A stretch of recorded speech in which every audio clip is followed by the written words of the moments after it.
Hi, I'm Zach, and I'm a filmmaker, but I haven't always been. I've always loved movies. I remember watching the Harry Potter movies to death when I was a kid, but it was never just the movies that I was interested in. I loved seeing how they were made. DVD extras were the best part of buying a physical copy of a movie. The excitement of going into that very special place on the disc was something to get excited about, as you never knew what they might have included.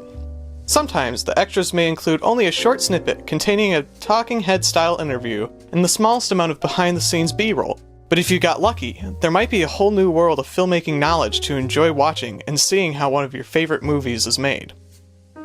One of the greatest examples of this was a collection of extras in the Lord of the Rings trilogy. These were already fantastic movies that contain a ton of amazing fantasy material on their own due to the fact that extended version of each of the 3 films combined was already around 12 hours long. However, what was equally incredible was nearly another 12 hours of behind-the-scenes documentaries. I remember watching through all this amazing content that shows the whole process from start to finish of how these films were made, in a time where it might have seemed impossible to do so. Every time I see a behind-the-scenes clip or a full documentary like The Lord of the Rings, it is hugely inspiring, and it is really what got me into film production. I finally wanted to actually start creating films in my junior year of high school.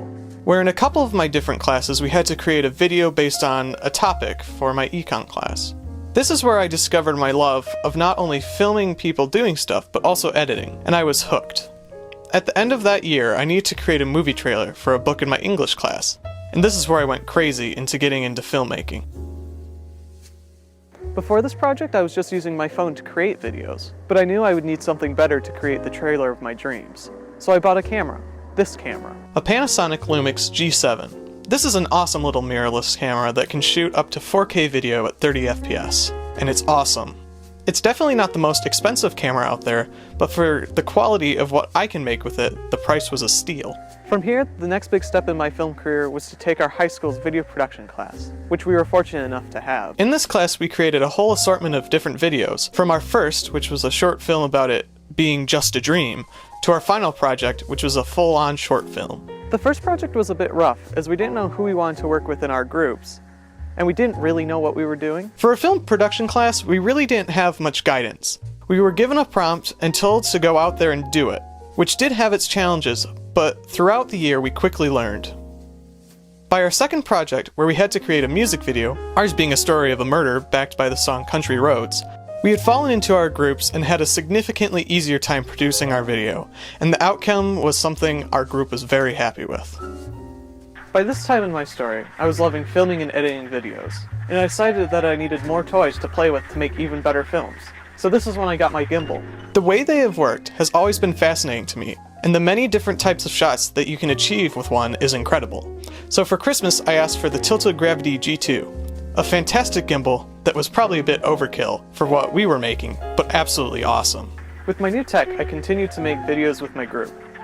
The next one, the most difficult and time-consuming project of them all, was a shot-for-shot recreation of Rick Astley's Never Going to Give You Up. This was by far the most difficult video we did, seeing as most of it was shot in front of green screen, and I had to edit it all perfectly to match the original video. This is by far the video that I'm most proud of, just because of how amazing my whole group did with it. I may have had to edit the whole thing, but they had to do some ridiculous dance moves that just made the whole thing worth it. The last thing I did that I want to highlight in that class is our big final project, the short film. This may have been even more challenging than the music video remake because we had to write, film, and edit a 15-minute video in less than a month, which is a tall order for high schoolers with so little experience. Regardless, we ended up with a film that I'm actually quite proud of. Some of the story is kind of bad and some shots are a bit weird, but the rest of the parts that are good definitely make up for it and they add some charm to the overall film. I did a whole lot more in that class that I didn't cover, but overall I loved each and every moment of it. There were definitely some difficult times where we all got stressed out because we didn't know what to do, but it was a great experience that strengthened my abilities as a filmmaker and made me want to pursue it as an actual career. And that about brings me to where I am now. Well, not quite. I did want to try to become an engineer, as that's where society kind of pushes you to be, but after a semester at U of M, I just wasn't enjoying it, so I decided to follow my passion instead and become a filmmaker. Thanks for watching, and I'll see you in the next one, wherever that may be.